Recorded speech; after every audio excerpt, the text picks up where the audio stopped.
You want to know why Canelo can walk down any fighter and always can close the gap without even getting hit? Well, I'm going to explain to you exactly how he does it with this little tutorial that's going to enlighten you, and it's going to make you want to go to the gym right now.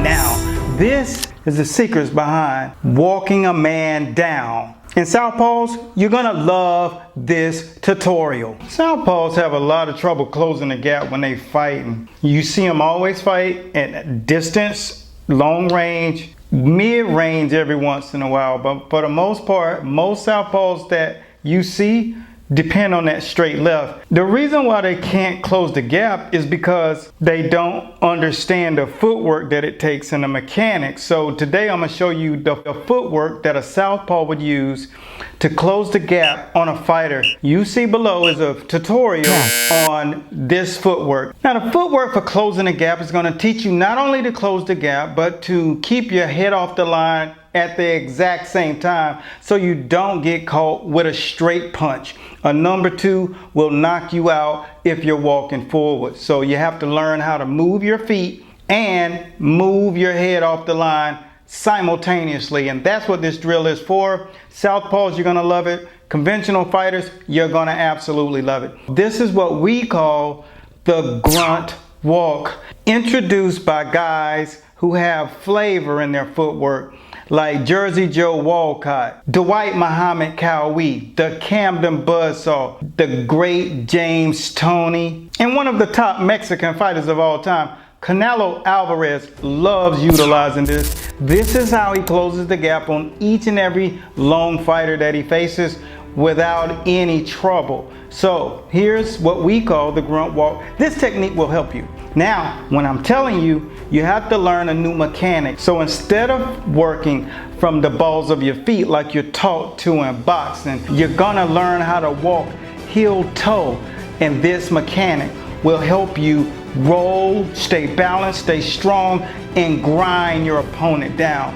Here's a little 30-second tutorial. Now when you get back, I'm gonna show you phase 2 of this, so check it out.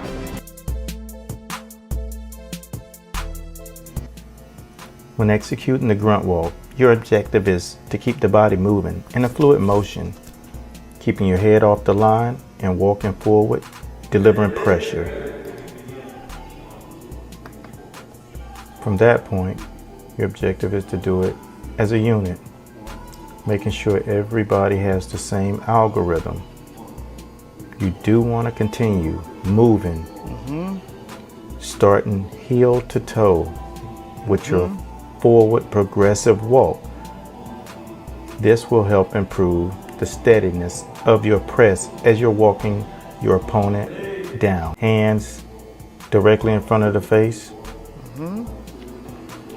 Be sure to keep your head slipping left to right. Never allow it to stay steady on the front line. This is imperative. Now, as you see with the mechanics, I make it look so easy, but it's a lot more to it. This isn't about skills. Skills is cool, but this is craft. This is what happens when you get past skills and techniques and skills and sets. You go to level 3 of boxing of the 4 levels, and level 3 is unconventional styles of boxing. These are different mechanics. These are crafts. These are the things that tear skills down. That's why when you have a highly skilled fighter, speed beats power, timing beats speed, great footwork, accuracy, and timing eliminate everything.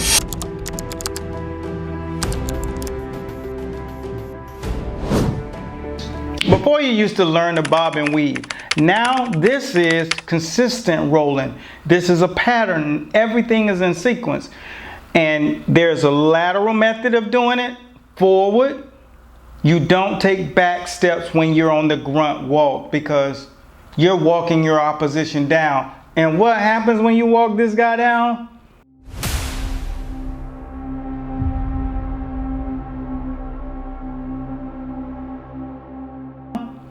you walk them down and you break them mentally. This is the grunt walk, brought to you by the great Jersey Joe Walcott and Archie, the old mongoose smorer.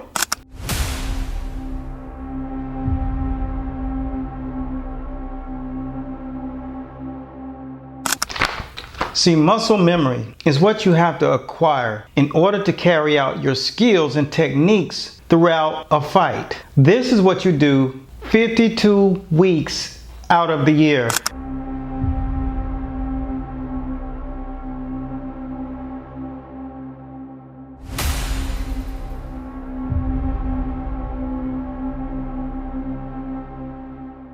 This is how you develop that. Now, pro tip. Fight strategy is defined over the course of a 6-week training camp using the actual muscle memory that you've been developing all year. It's not to go to camp and learn it then. It's redefining what you've learned. And that is what you call fight strategy. This is how you obtain that. So there are 2 parts.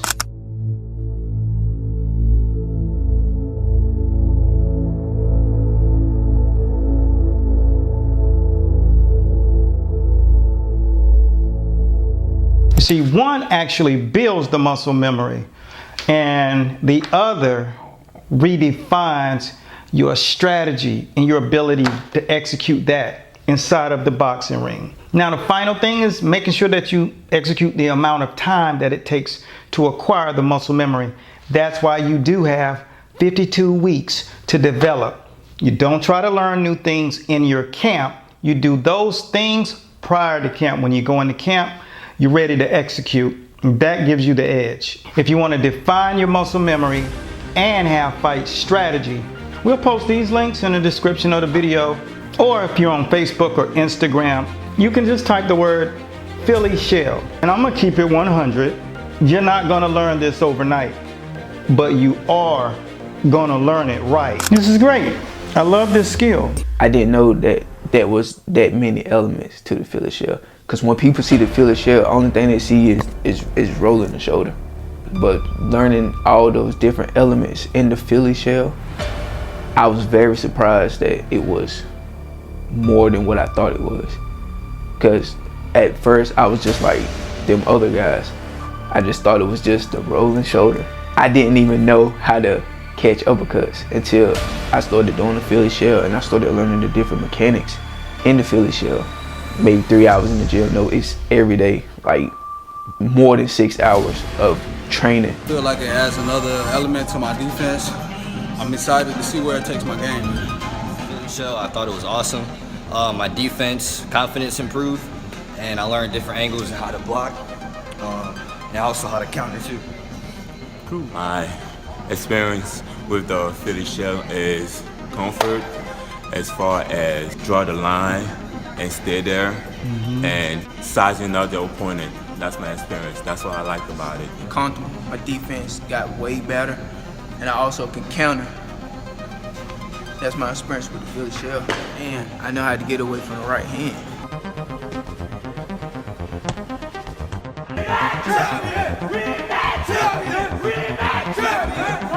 This is the back foot system. You got a system written down? It's the encyclopedia of boxing. There's nothing like it on the planet. Nothing. Thank you for doing that, man. Yeah.